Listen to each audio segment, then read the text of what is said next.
We are recording. Good afternoon, everyone. Welcome to the Appellate Court. I'm Judge Bright. I'm sitting with Judge Albert and Judge Devlin this afternoon on the matter of Brass City Local CACP versus City of Waterbury.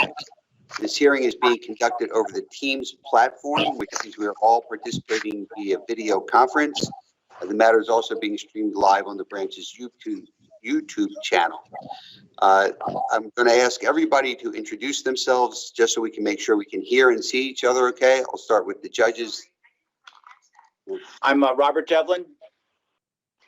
I'm Judge Albert. And then counsel for the appellant. Dan Foster, Your Honor. And counsel for the appellee. Marshall Seeger, Your Honor. All right, I can hear and see everyone okay. I assume that's true for everyone else. If at any time you're unable to hear anyone during the argument, please let us know. If you're unable to see anyone, please let us know. If you get disconnected, please go back to the link and log back in. We'll suspend the argument until we make sure we have everyone present. I'm going to ask everyone to keep their microphones muted when they're not talking to avoid any background noises and interference. The judges will do the same thing. Excuse me. When we have questions, we will raise our hands, ask counsel to recognize us so that we can avoid speaking over each other. If you do not, we'll just jump in like we would in the courtroom.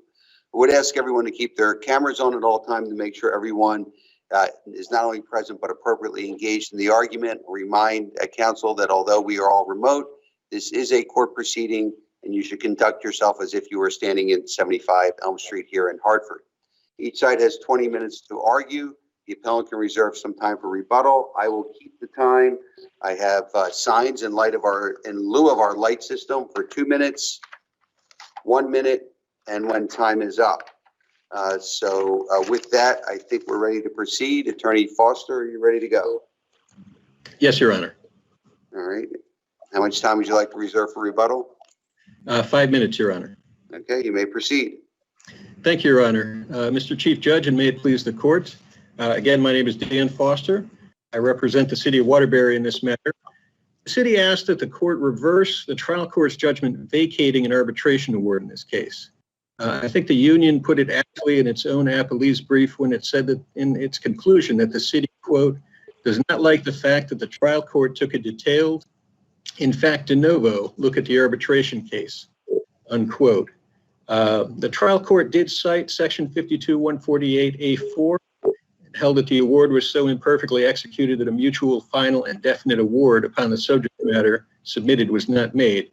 In other words, the trial court invoked the manifest disregard of the law standard. But the trial court didn't address the criteria for a manifest disregard claim and misapplied the law. The facts, of course, are set forth.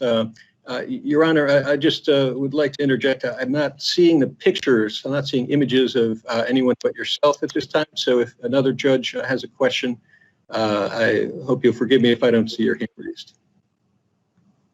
That's fine. We'll just jump in if we have any questions then. Thank you, Your Honor. The facts are set forth at length in the parties' briefs and in the trial court's rulings. But very briefly, the case arises from a labor dispute and specifically from the city's prior temporary practice of making acting rather than permanent promotions at its police department. The fact that positions were filled, excuse me, on an acting basis was not controversial, but the arbitration panel found that the city violated its CBA with the union by leaving some officers in acting positions for over 9 months. The panel, however, declined to award a financial remedy to the union. After the hearing, but before the award was issued, after the hearing before the panel, that is, but before the award was issued, the city ceased the violation in question by filling all of its open budgeted positions on a permanent rather than acting basis. The union asserted, and the trial court held, that it was a manifest disregard of the law for the panel not to award a financial remedy because the city had already ceased the violation at the time of the award. Now, it's our position that the trial court's initial rulings compel the contrary result. In its initial ruling, the trial court found that the arbitration was unrestricted, found that it was not a manifest disregard of the law, and held that it could be, quote, may be logical and appropriate, end quote, either for the panel rather, to have awarded a financial remedy or to have not awarded a financial remedy. Despite all this, however, rather than denying the motion to vacate, the trial court remanded the matter to the panel, asking certain questions arising from the fact that the practice of keeping acting positions with the same individuals for greater than 9 months had ceased by the time the award was issued. So the first question for the panel was whether the panel was aware that that practice had ceased, and the panel responded that it was not, because no one had sought to reopen evidence in order to introduce evidence of this fact. And that's accurate. There is no evidence. There was no evidence before the panel that the practice of rotating positions, leaving people in positions longer than 9 months on an acting basis, had ended at the time of the award. The panel was further asked essentially reconsideration questions.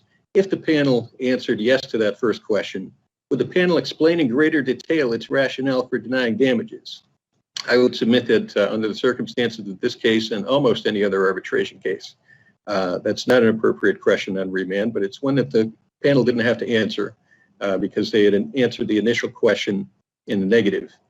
And finally, the panel was asked, would consideration of that fact, the fact that before the award was issued, the violation had been stopped, would that have changed the conclusion of the panel in denying damages? And on that question, they responded that it would. So ultimately, the trial court found that there was a manifest disregard of the law because the collective bargaining agreement violation had ceased before the award was issued. And the trial court concluded that that meant the financial remedy was required. The court did not address, as I mentioned, the criteria for manifest disregard of the law. They're set forth, of course, in many cases. In our brief, we cited Kellogg, the 2017 case from the Supreme Court. And there are 3 criteria, all of which must be met in order to establish a manifest disregard of the law. The first is that the error was obvious and capable of being readily and instantly perceived by the average person qualified to serve as an arbitrator. Second, that the panel appreciated the existence of a clearly governing legal principle, but decided to ignore it. And third, that the governing law alleged to have been ignored by the panel, by the arbitration panel, is well-defined, explicit, and clearly applicable. And it's our position that none of these criteria are met here. They were not addressed by the union in its brief any more than they were by the trial court. To the extent that there's a principle of law in the first place that the panel is alleged to have disregarded, it's apparently that the cessation of a CBA violation requires the providing of a financial remedy. And there are 3 reasons, 3 principal reasons why the panel could not properly be held to manifestly disregarded that principle. The first, as indicated in the panel's remand response, there was no evidence before the panel, in the record before the panel, that the violation had ceased. And that, of course, is because it ceased after the evidence was closed. And as the panel noted, either party could have sought to introduce that evidence after the fact, but neither did. Secondly, the union never asserted before the panel that the fact that the violation had ceased meant that a financial award was required. That was never suggested to the panel. Accordingly, it can't be said that the arbitration appreciated the existence of that legal principle but decided to ignore it. And finally, the underlying principle that because the violation ceased before the award was issued rather than after the award means that a financial remedy is somehow more necessary or appropriate is not obvious because it finds no support in the law or I would submit in common sense and certainly not in sound public policy. It's not obvious why the fact that the employer ceased a violation before an award was issued would make a financial remedy any more appropriate. There's no support for this principle in the collective bargaining agreement. And finally, it would certainly, I would submit, be bad public policy because it would provide a perverse disincentive to employers if they knew that ceasing a violation before being ordered to by a panel would increase the likelihood of having to pay a financial penalty. One issue that's been perhaps surprisingly sticky between the parties is whether there was evidence before the panel that after the hearing, the violation had stopped.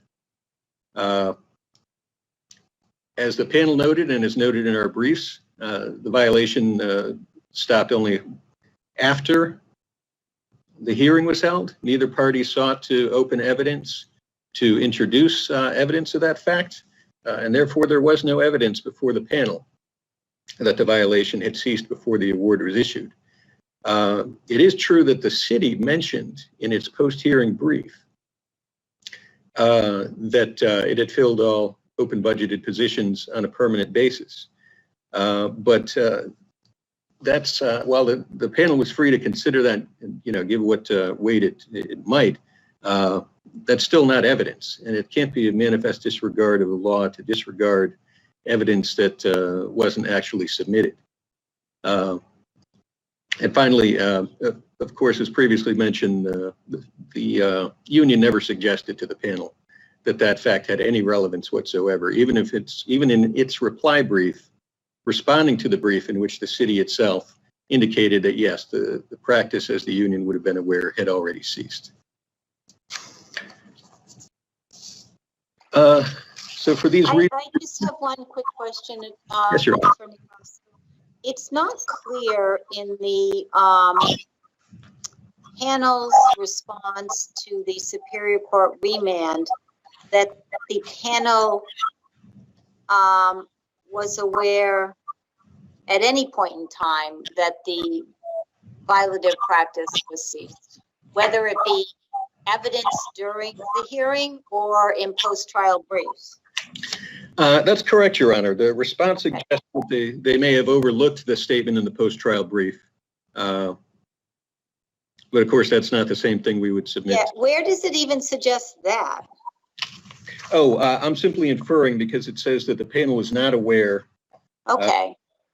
I mean, it's not clear to me they even thought that something in a post-trial brief was evidence, which we don't typically think something in a post-trial brief is evidence. We don't. I would agree, Your Honor.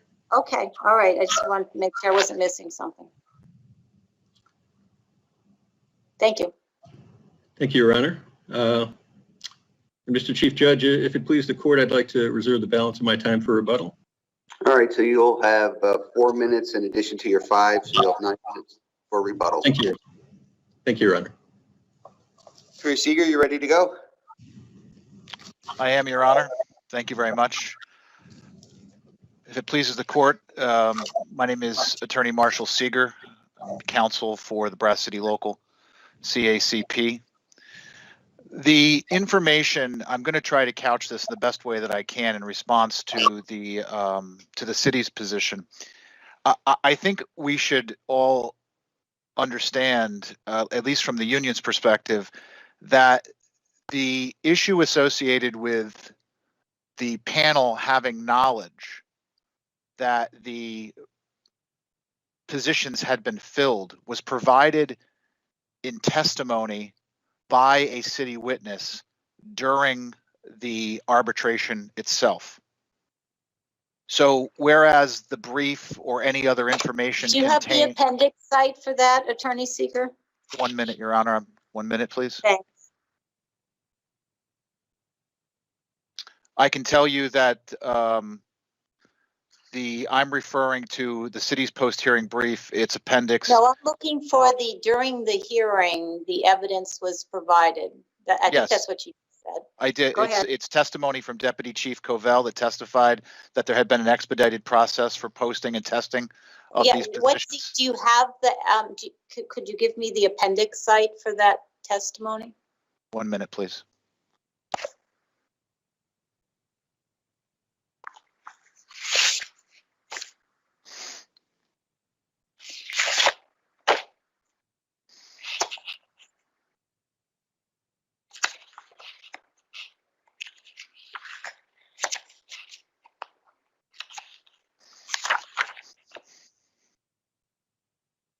It would have to be a transcript provision, Your Honor. 1 second.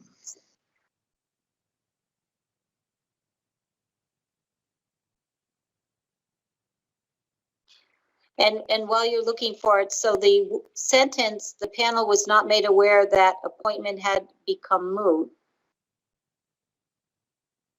That is from Judge Taylor. No, I'm reading it from the response. The panel's response to the questions asked by Judge Taylor. Yep.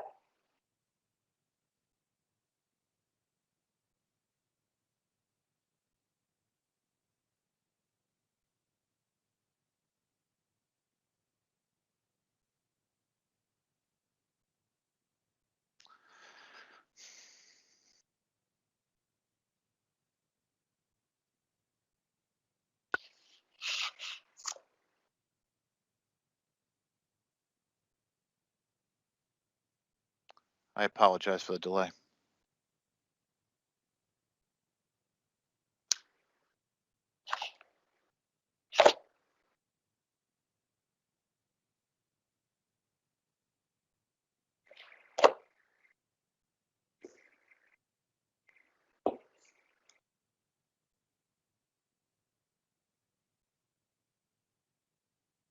That's okay. I mean, you don't have, if it's there somewhere, we'll find it eventually, but that's okay. You don't have to use all your time searching for it.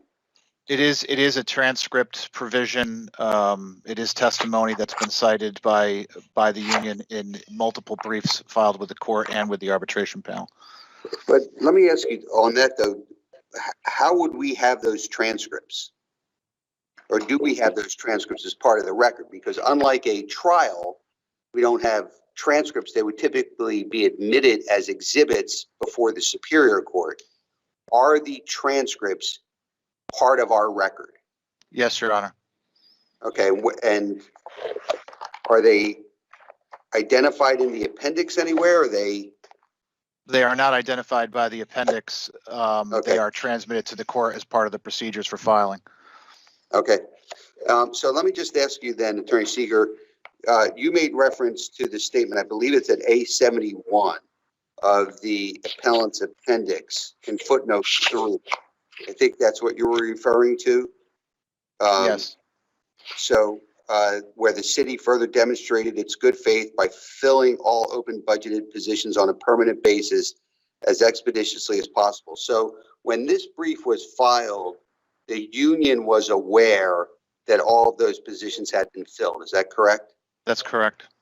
Why didn't you address that in your reply brief? Because we were seeking a make whole remedy, Your Honor. The issue associated with the cessation of the action, the violative action, would have been a defense. We were seeking a make whole remedy. If the panel was to find that there was a violation of the collective bargaining agreement, Your Honor, it would be up to the panel to fashion a remedy based on the harm alleged. If the city's position is that the damage or the harm had stopped, then the panel would, and they did have this information, would have had to fashion their remedy based on that specific date and time. Make whole remedy is in the grievance. Make whole remedy is in the briefs that were supplied to the panel. They're mentioned several times during the course of the case. It's a make whole remedy. This is a typical remedy statement by those moving to enforce a portion of the contract. No, I understand that. So what I understand you to say then, and tell me if I'm wrong, is that you viewed that statement by the city as a defense to mitigate what award might come, and you didn't view it as any type of mitigation, so you made a decision that you did not need to address it.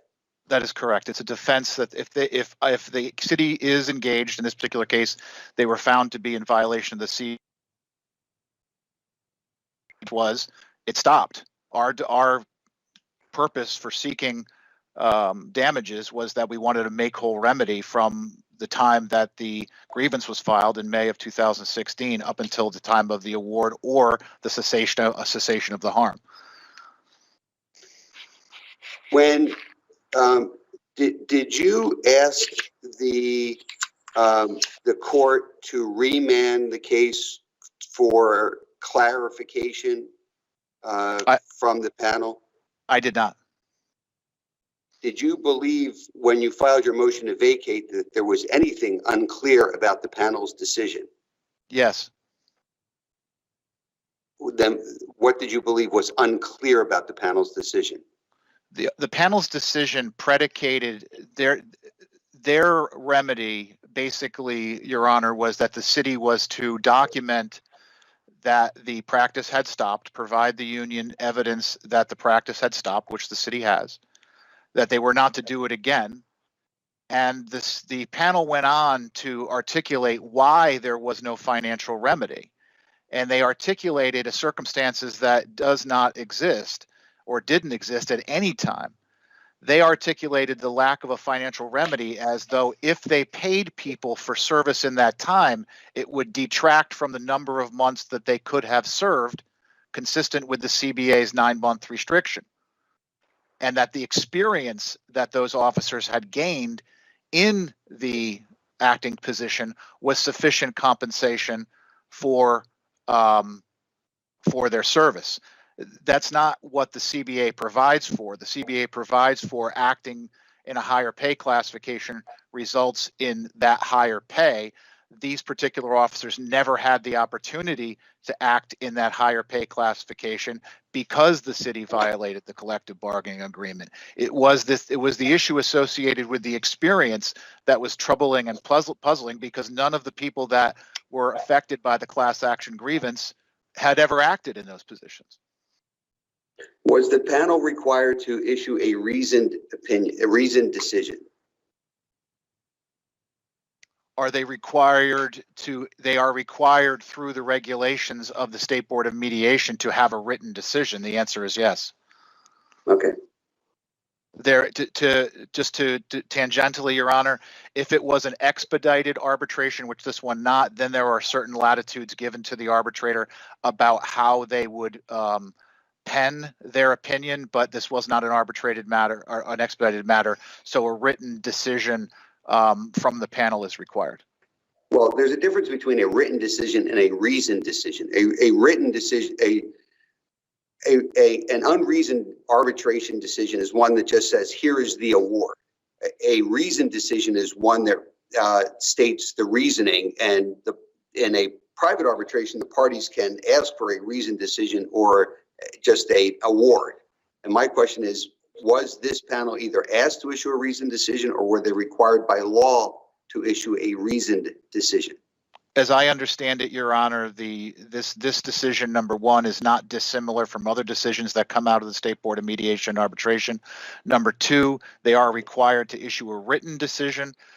Three, no, Your Honor, I do not believe that the parties ever asked or sought any specification or specificity that this be reasoned, other than what I can tell you the panel did ask for was for us to brief a remedy. So if that required any degree of deliberation and reasoning on their behalf articulated in their decision, that's yet to be seen. Great, thank you.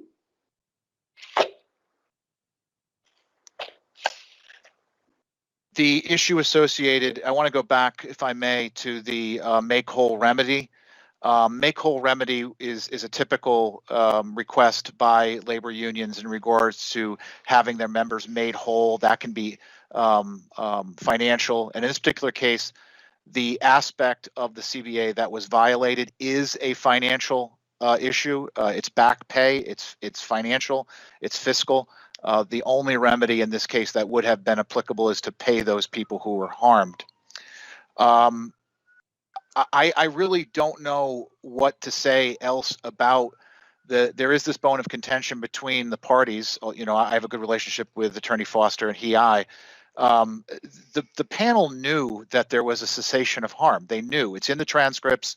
The city had briefed it. They had knowledge of this issue. I don't know why the city keeps on harping on the fact that the panel did not know. Even in their responses to Judge Taylor's remand, his questions, I don't know why they said they didn't know. It's in the writings, it's in the paper, it's in the record.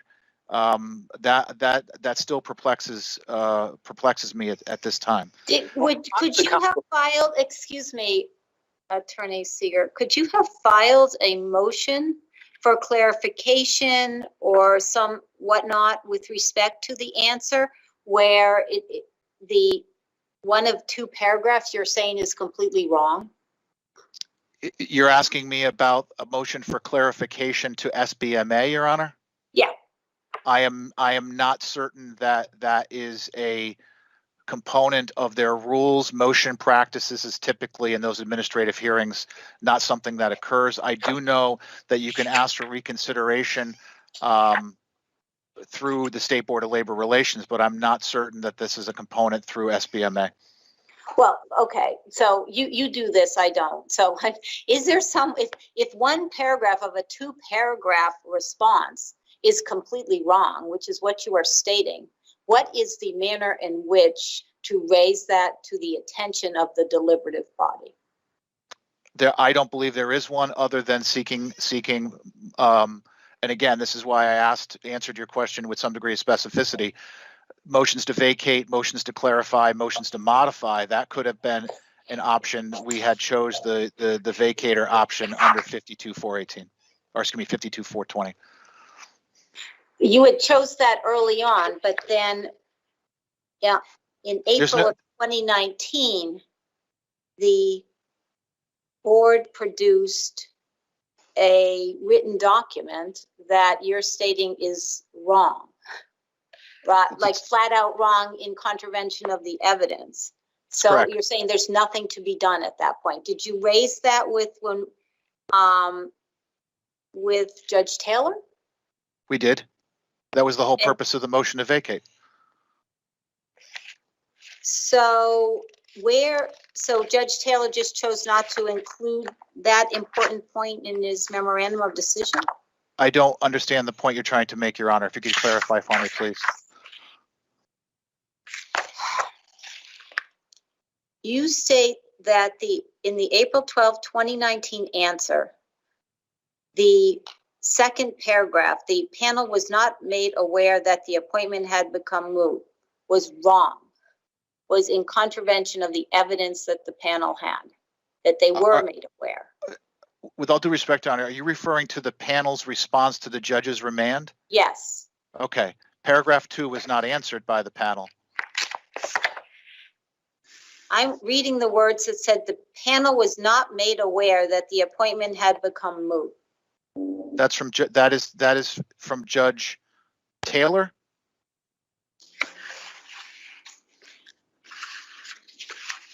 What?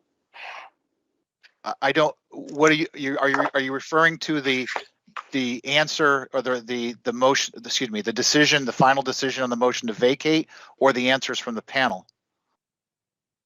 I'm referring to the answer from the panel. Okay, 1 second, please.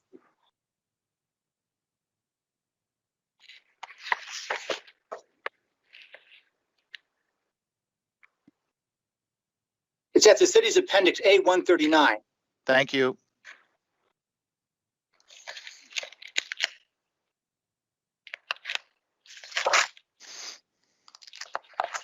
It's really short. It's stating that the panel had no idea that the city had reestablished a promotions list, blah, blah, blah. That's correct. That would have been Okay. Judge Taylor's recitation of what the panel had answered. No, this isn't Judge Taylor's recitation of anything. This is the panel's page 2 of 2 pages answer. And I heard you just say that that is wrong. It is wrong. Okay, how did you raise that significant problem with either the panel or Judge Taylor at that time? I can't raise it with the panel. Okay, how did you raise it with Judge Taylor? In the motion to vacate, Your Honor, we had stated that they had overlooked evidence. And after this was produced on April 12, 2019, did you raise that issue with Judge Taylor? Yes. Okay, where is it? Is it in something in this appendix? Just help me out here. The arbitration panel was well aware that the promotions had been made? Yes.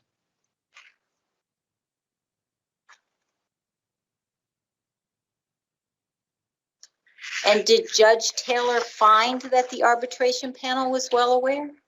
Yes. Just trying to lodge, okay, where is that? It's in his decision. Okay, thank you. It's in the final decision, Your Honor. There's an interim decision. I want to be clear. Oh, no, I was looking at the final decision. Okay, I apologize. Yeah, well, that's because that was what follows the panel's response. So, but if it's in the, I can read it, it's short. So, okay, if you say it's in here, I'll look. Thank you, Your Okay. Honor.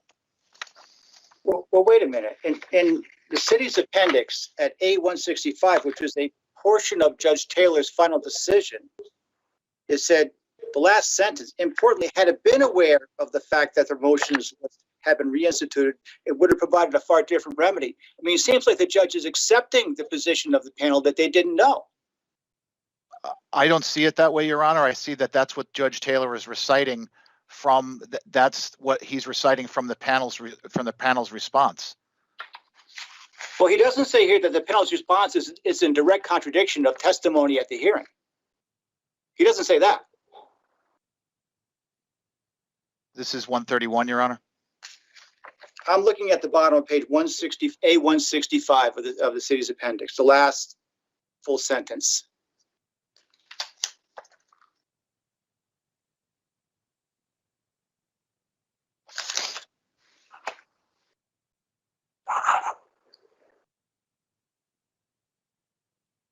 A165. The last sentence I see, Your Honor, is the remedy provided by the panel is a nullity because it presupposes a remedy that had no longer existed. Importantly, had it been aware of the fact that the promotion list had been reinstituted, it would have provided a far different and substantive remedy than the one improvidently imposed. The court, therefore, says that there was no final decision. Yeah, my point is that seems to acknowledge that the panel didn't know. I would, Your Honor, I guess that's the salient issue here. They were aware that it's in the record, it's in the briefs.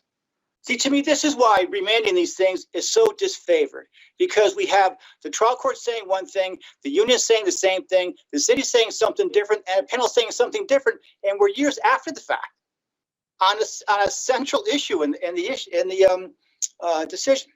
The transcripts are clear. It's included in the briefs that the panel had evidence in front of them that was instructive, that the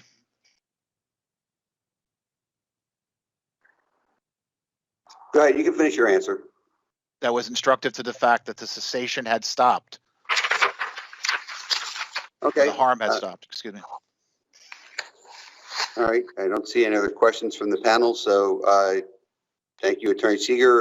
Attorney Foster, you have 9 minutes.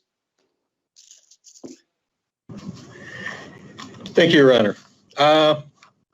I think some clarification regarding these transcripts is involved. To my understanding, neither party asked that the arbitration hearing be transcribed.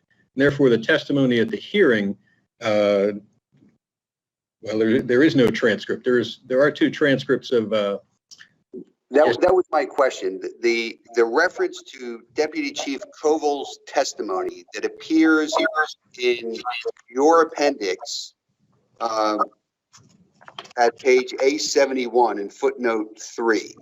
We don't have any transcript of the testimony of Deputy Chief Koval. Is that correct? That's correct. Do we have as part of the record any of the transcripts of any of the arbitration proceedings? No, Your Honor. Okay. Thank you.